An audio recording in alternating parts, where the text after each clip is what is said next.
One, two, 1, 2, 3, 4. Hello students, how are you? I hope you all will be fine. Welcome to my YouTube channel Kiran Ponia. Let's start our study with smiley face and with fresh mind. First of all, we will complete our first exercise, which we have one question left in the exercise, and after that we will start our second exercise. Okay. The last question of first exercise is: a sweet seller has 420 Kaju Barfis and 130 Badam Barfis. She wants to stack them in such a way that each stack has the same number and they take up the least area of the tray. What is the maximum number of barfis that can be placed in each stack for this purpose?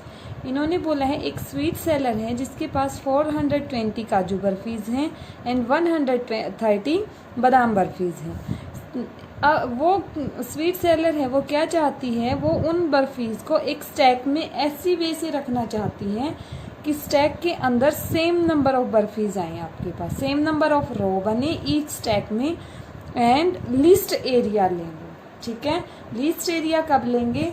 जब इस type के question आते हैं आपके पास कि वो area तो ले आपका लीस्ट और एक उसके अंदर मैक्सिमम एक स्टैक के अंदर आपकी ज़्यादा से ज़्यादा जो चीज़ है वो रखी जा सके। What is the maximum number of barfis that can be placed in each stack, और मैक्सिमम कितने नंबर ऑफ बर्फीज उस स्टैक के अंदर रख सकते हैं इस पर्पज़ के लिए आप। तो आपको ये बताना है कि कितनी रोज़ ऐसी होंगी जिसके कितने स्टैक ऐसे होंगे आपको चाहिए जो स्वीट सेलर हैं कि वो हर टाइप की बर्फ़ी उसके लिए उसके अंदर रख सके। तो उसके लिए आपको देखो दोनों टाइप की रखनी है और नंबर ऑफ़ स्टैक सेम बनानी है। तो आपको क्या करना पड़ेगा, अगर दोनों में कॉमन फैक्टर ले लेंगे आप तो क्या हो जाएगा, आपका कॉमन फैक्टर से आपको पता चल जाएगा कि कॉमनली दोनों के लिए उसको कितने स्टैक चाहिए। ठीक है, और कॉमन फैक्टर का के लिए आप क्या निकालते हैं, HCF which is highest common factor. तो इसके लिए आप फाइंड आउट करेंगे HCF किसकी हेल्प से फाइंड आउट करेंगे आप, with the help of Euclid division algorithm. ठीक है, we have to find the HCF of 420 and 130. This number will give the maximum number of burfis in each stack and the number of stacks will then be the least. ठीक है, now let us find the HCF by using Euclid's algorithm. We have Euclid algorithm की help से हम HCF find out करेंगे। तो क्या करते थे हम यूक्लिड एल्गोरिदम में, जो बड़ा नंबर होता था वो डिविडेंड बनता था और उसको लिखते थे A is equal to B Q plus R की फॉर्म में। B जहाँ पे डिविजर होता था आपका एंड क्यू क्वोशिएंट होता था, आर रिमाइंडर आता था, और आप हमेशा अपने डिवीज़र को फर्स्ट प्लेस पे लिखते थे। फिर क्या करते थे, जब तक आपका रिमाइंडर ज़ीरो नहीं आता आप ये प्रोसेस आपकी कंटिन्यू रहती थी। और ये प्रोसेस किस पे कंटिन्यू रहती, फिर डिवीज़र एंड रिमाइंडर पे। अब जो आपका डिवीज़र है वो डिविडेंड बन जाएगा और जो रिमाइंडर था वो आपका क्या बन जाएगा, डिवीज़र बन जाएगा। जब आप इन दोनों पे अप्लाई करेंगे तो 130 किसके इक्वल आ जाएगा, 30 मल्टीप्लाई बाई 4 प्लस 10।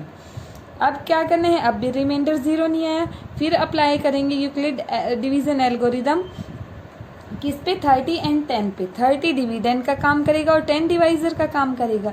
क्या आ जाएगा, 30 equal to 10 multiply by 3 plus 0। ना योर रिमाइंडर बिकम 0। अब रिमाइंडर जब 0 बन गया तो क्या आ जाएगा, आपका जो डिवीज़र था वो क्या बन जाएगा, HCF। यही थी आपकी Euclid division algorithm. So the HCF of 420 and 130 is 10। Okay, आपका क्या आ गया, HCF 10 आ गया। 10 का HCF क्या होता था, जैसे ही आप डिवीज़न एल्गोरिदम लगाते थे एंड जब आपका रिमाइंडर 0 आ जाता था तो आप बोलते थे उस टाइम जो डिवीज़र है वो आपका क्या रहेगा, बोथ नंबर्स का HCF रहेगा। So the sweet seller can make stacks of 10 for both kinds of barfi. 10 stacks make करने पड़ेंगे बोथ काइंड ऑफ बर्फीज के लिए। Now we will start our second exercise in which first of all we will discuss the fundamental theorem of arithmetic. अब तक आपने अपनी जो earlier classes है उसमें कोई आपका कंपोजिट नंबर होता था तो उसको क्या करते थे आप, फैक्टर ट्री की हेल्प से या प्राइम फैक्टराइजेशन की हेल्प से LCM और HCF फाइंड आउट करते थे। वही आपकी क्या होती है, फंडामेंटल थ्योरम ऑफ अर्थमेटिक होती है। ठीक है, आपकी प्राइम फैक्टराइजेशन किसी भी नंबर की कैसे फाइंड आउट करते थे, जैसे आपको कोई नंबर गिवन है 15, ओके, तो 15 की प्राइम फैक्टराइजेशन का मतलब क्या होगा, जिस फैक्टराइजेशन में सारे प्राइम नंबर आएंगे, और प्राइम नंबर कौन से होते हैं आपके, जो जिसके सिर्फ 2 ही फैक्टर होते हैं, कौन कौन, 1 एंड इटसेल्फ, और कोई भी फैक्टर ना हो 1 एंड खुद के अलावा, ठीक है। एंड जो आपका स्मॉलेस्ट प्राइम होता है वो क्या होता है, 2, 3, 5 अप टू सो ऑन। 2 आपका स्मॉलेस्ट प्राइम होता है और ओनली 1 सिंगल इवन प्राइम होता है, इसके अलावा कोई भी इवन प्राइम आपके पास नहीं होता है। तो जो नंबर 1 से डिवाइड होगा और खुद से डिवाइड होगा, इन दोनों के अलावा किसी और नंबर से डिवाइड नहीं होता, वो क्या होता है, आपका प्राइम नंबर होते हैं। तो आप जब फैक्टराइजेशन करेंगे कंपोजिट नंबर की, तो ओनली आप डिवाइड करेंगे प्राइम नंबर से, ठीक है, तभी आपकी क्या आएगी, प्राइम फैक्टराइजेशन। फॉर एग्जाम्पल 15 है आपके पास, 15 किससे डिवाइड होगा, 3 से, क्या आ जाएगा, 3 5 जा 15, फिर 5 किससे डिवाइड होगा, 5 से, क्या आएगा, 1। जैसे ही 1 आता है आपकी प्रोसेस कंप्लीट हो जाएगी। तो आपकी प्राइम फैक्टराइजेशन क्या हो जाएगी, 15 = 3 × 5। अब जो आपकी फंडामेंटल थ्योरम ऑफ अर्थमेटिक है वो क्या बोलती है आपको, every composite number can be expressed और factorized as a product of primes. जो आपका कंपोजिट नंबर होता है, एवरी कंपोजिट नंबर, उसको आप एक्सप्रेस कर सकते हैं या उसको फैक्टराइज कर सकते हैं, किसकी प्रोडक्ट में, प्राइम नंबर्स की प्रोडक्ट में। आप उस कंपोजिट, किसी भी कंपोजिट नंबर की आप फैक्टराइजेशन कर सकते हैं जिसके अंदर ओनली आपके प्राइम नंबर्स ही आएंगे, कोई भी कंपोजिट नंबर नहीं आएगा, ठीक है। And this factorization is unique, और ये जो फैक्टराइजेशन होगी ये यूनिक होगी। एक बार जो जो प्राइम आएंगे, हर एक कंपोजिट नंबर की यूनिक ही प्राइम फैक्टराइजेशन होगी। उसके अंदर ये नहीं कि एक बार तो 15 की प्राइम फैक्टराइजेशन 3 5 और दूसरी बार 2 5 आ जाएगी, नहीं आएगी। अगर 3 5 है तो 3 5 ही रहेगी, चाहे आप 15 की कितनी ही पावर कर ले, चाहे आप 15, सिर्फ इनका ऑर्डर चेंज कर सकते हैं हम। जैसे 15 है, 15 में 3 5 लिख दें या फिर 15 को 5 3 लिख दें। अगर 15 की पावर 2 आ जाती है आपके पास, ठीक है, तो क्या हो जाता है आपका, 3 की भी पावर 2 एंड 5 की भी पावर 2। बट प्राइम नंबर्स यही आएंगे, इनके अलावा कुछ नहीं आएगा। चाहे 15 की पावर आपकी 5 हो, 5 होगी तो क्या आएगी, 3 की पावर 5 हो जाएगी और 5 की पावर 5 हो जाएगी। But prime numbers prime factorization में 3 एंड 5 ही रहेंगे, और कोई प्राइम नंबर नहीं आ सकता, चाहे आप कितनी भी पावर कर लें। तो इस सिंपल नंबर में जो जो प्राइम फैक्टर्स आएंगे, पावर उस नंबर के आप जितनी भी पावर करेंगे तो भी वही नंबर आएंगे प्राइम फैक्टराइजेशन में, कोई और नया नंबर नहीं आएगा। ये इसकी यूनिकनेस है आपकी फंडामेंटल थ्योरम की। Apart from the order in which the prime factor occurs, बस सिर्फ चेंज किस में हो सकता है, ऑर्डर में चेंज हो सकता है, बट आपके जो प्राइम फैक्टर्स होंगे वो यूनिक रहेंगे, चाहे आप उसकी कितनी भी पावर कर ले नंबर की। तो आप हर कंपोजिट नंबर को फैक्टराइज कर सकते हैं प्राइम नंबर्स की प्रोडक्ट में, एंड जो फैक्टराइजेशन होगी वो यूनिक रहेगी, चाहे आप उस नंबर की कितनी भी पावर कर ले, प्राइम फैक्टर्स वही आएंगे आपके रिपीट होके। Okay, now we will move on our first question, which is find the LCM and HCF of 6 and 20 by the prime factorization method। हम फाइंड आउट करना है हमें LCM and HCF 6 and 20 का prime factorization method से। तो prime factorisation आपकी क्या होती है, सबसे पहले सबसे छोटे प्राइम से डिवाइड करके देखेंगे, फिर उससे बड़े प्राइम नंबर से, फिर उससे बड़े जो जो आएंगे उनको मल्टीप्लाई में लिख देंगे, जितनी जितनी पावर रहेगी वो पावर। जैसे आपकी 20 की प्राइम फैक्टराइजेशन क्या होगी, 2 से डिवाइड होता है, 2 10 = 20, 2 प्राइम भी है, फिर 2 से डिवाइड होता है, 2 5 = 10, फिर 5 से होता है, 5 1 = 5। तो 20 की प्राइम फैक्टराइजेशन क्या आ जाएगी, 2 की पावर 2, 2 बार आए हैं ना 2, तो 2 की पावर होगी 2 एंड 5 की पावर 1। तो 20 की प्राइम फैक्टराइजेशन क्या हो जाएगी, 2 की पावर 2 एंड 5 की पावर 1। ऐसे ही 6 की प्राइम फैक्टराइजेशन हो जाएगी 2 की पावर 1 मल्टीप्लाई बाई 3 की पावर 1। जितने नंबर होते हैं उनको मल्टीप्लाई करवा देते हैं, जब यहाँ 1 आ जाता है उसके बाद। अब जो HCF होगा आपका, वो होगा product of the smallest power of each common prime factor in numbers. जो भी आपके ये प्राइम फैक्टराइजेशन आई है, इनमें जो लीस्ट कॉमन फैक्टर होगा ना, उनकी मल्टीप्लिकेशन, ठीक है। सबसे छोटी पावर जो होगी, जो कॉमन आएगा दोनों में, उसकी सबसे छोटी पावर की मल्टीप्लिकेशन आपकी क्या रहेगी, HCF रहेगा।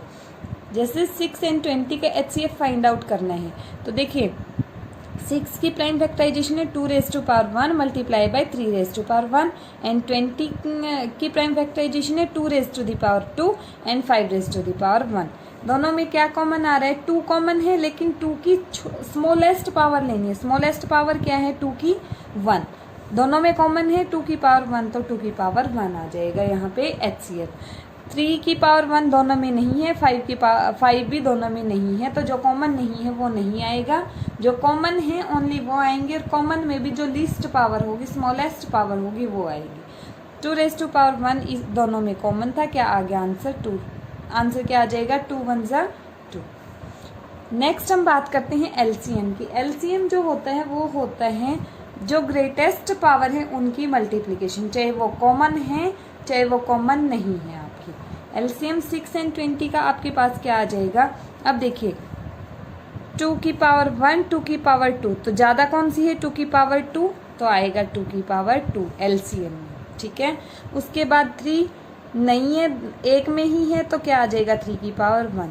इसमें 5⁻1 है, बट 6 वाले में नहीं है, तो क्या आ जाएगा 5⁻1। कॉमन है चाहे नहीं है, कॉमन नहीं है वो तो एज इट इज आएंगे मल्टीप्लिकेशन में। जो कॉमन है उसकी बड़ी ग्रेटेस्ट पावर आएगी, सबसे बड़ी पावर जो है वो आएगी। अब 2 की 1 और 2 की 2 में 2 की 2 बड़ी थी ना, इसलिए 2 की पावर 2 आ गई common, multiply by 3⁻1 multiply by 5⁻1। 2 2 जा 4, 3 1 जा 3, 5 1 जा 5, 4 3 जा 12, 12 5 जा 60, सो द LCM इज 60। तो HCF आपका क्या होगा, जो कॉमन है उसकी स्मॉलेस्ट पावर, और LCM क्या होगा, कॉमन है चाहे नहीं है तो वो नंबर एज इट इज आ जाएगा, और जो कॉमन है उसकी ग्रेटेस्ट पावर। ओके, नेक्स्ट आपके पास एक रिजल्ट आता है HCF ऑफ AB आपके पास 2 नंबर गिवन है A और B, तो उन दोनों के HCF और LCM की जो प्रोडक्ट होती है वो इक्वल होती है दोनों नंबर्स, ठीक है। फॉर एग्जाम्पल जैसे 4 एंड 5 2 नंबर्स हैं, इनका HCF कितना होगा, 4 एंड 5 का कुछ कॉमन नहीं है, तो HCF आएगा 1 और LCM आएगा दोनों का 20। तो ये आपका रिजल्ट ये बोल रहा है कि LCM और HCF की मल्टीप्लिकेशन क्या आएगी, 20। वो किसकी प्रोडक्ट के इक्वल होगी, नंबर की प्रोडक्ट, जो आपके नंबर थे 4 5 जा 20, है कि नहीं है। LCM HCF की प्रोडक्ट भी आई 20 और नंबर्स की प्रोडक्ट भी आई 20। तो अगर आपके पास नंबर्स गिवन है, 2 नंबर्स गिवन है, तो उनके HCF और LCM की प्रोडक्ट किसके इक्वल होगी, दोनों नंबर्स की प्रोडक्ट की इक्वल होगी। Our next question is find the HCF of 96 and 404 by the prime factorization method। आपको 96 and 404 की प्राइम फैक्टराइजेशन मेथड से HCF फाइंड आउट करना है, हैंस फाइंड देयर LCM। उसके बाद आपको LCM फाइंड आउट करना है। प्राइम फैक्टराइजेशन तो आप खुद करेंगे।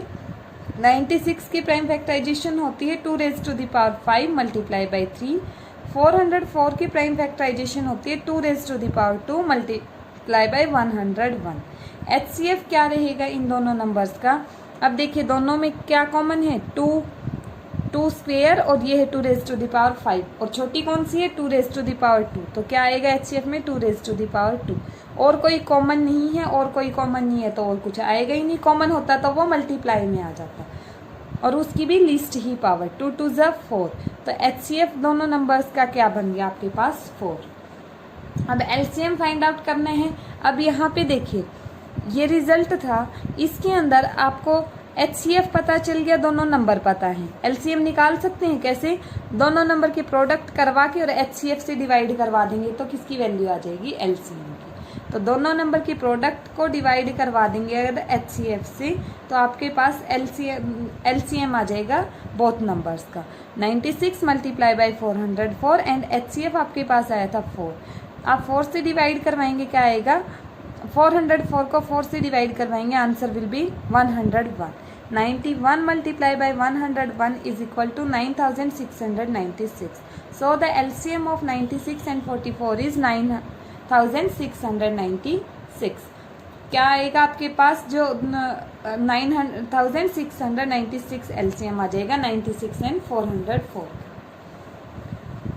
Your next question is find the HCF and LCM of 6, 72 and 120 by using the prime factorization method. Prime factorization method की हेल्प से HCF और LCM फाइंड आउट करना है। 6 की प्राइम फैक्टराइजेशन रहेगी 2⁻1 मल्टीप्लाई बाई 3⁻1। 72 की प्राइम फैक्टराइजेशन रहेगी 2⁻3 multiply by 3⁻2। 120 की प्राइम फैक्टराइजेशन रहेगी 2⁻3 multiply by 3⁻1 multiply by 5⁻1। So the HCF of 6, 72 and 120 is, तीनों में जो कॉमन होगा वो लेंगे HCF के लिए, क्या है 2⁻1, 2⁻3, 2⁻3। तो स्मॉलेस्ट पावर लेंगे, क्या है 1, 3, 3, कौन सी होगी 1 वाली, तो क्या आ जाएगा 2⁻1। उसके बाद देखेंगे 3⁻1, 3⁻2, 3⁻1, कौन सी स्मॉलेस्ट है 3⁻1। अब 5 ओनली इसमें है, बाकी दोनों में नहीं है, तो 5 नहीं आएगा। मल्टीप्लीकेशन क्या आ जाएगी 2 3 ज़ा 6। सो HCF of 6, 72 and 120 is 6। Next is LCM of 6, 72 and 120। 6, 72 and 120 का LCM फाइंड आउट करना है, तो क्या रहेगा LCM, वही जो हाईएस्ट पावर 2 की कौन सी थी 3, तो 2⁻3। 3 की हाईएस्ट थी 3⁻2 एंड 5 इसमें है तो 5 आएगा, क्योंकि नॉन कॉमन वैल्यूज भी आती हैं, non common as it is आ जाती है। 2⁻3 is equal to 8, 3⁻2 is equal to 9 and 5⁻1 is equal to 5। 8 9 ज़ा 72, 72 5 ज़ा 360. So the answer is 360. Your next question is, check whether there is any value of n for which 4 raised to the power n ends with the digit 0 where n is any natural number. आपको 4 raised to the power n आपको check करना है कि इस n की किसी value के लिए क्या आपकी जो वैल्यू आएगी, जैसे n की जगह आपने 5 रखा, 6 रखा, 7 रखा, कोई भी नेचुरल नंबर रखें n की जगह, क्या कभी इसका आंसर ऐसा आएगा कि लास्ट डिजिट जो है आपकी 0 आ जाए, ये आपको चेक करना है। बट देखिए नेचुरल नंबर तो इनफाइनाइट होते हैं, आप हर किसी के लिए कैसे चेक करेंगे, इसके लिए आप यूज़ करेंगे फंडामेंटल थ्योरम ऑफ अर्थमेटिक, ठीक है, जो प्राइम फैक्टराइजेशन वाली अभी आपने की है फंडामेंटल थ्योरम ऑफ अर्थमेटिक, उसका यूज़ करेंगे, क्योंकि वो क्या बोलती है, हर कंपोजिट नंबर की एक प्राइम फैक्टराइजेशन होती है और प्राइम फैक्टराइजेशन यूनिक होती है।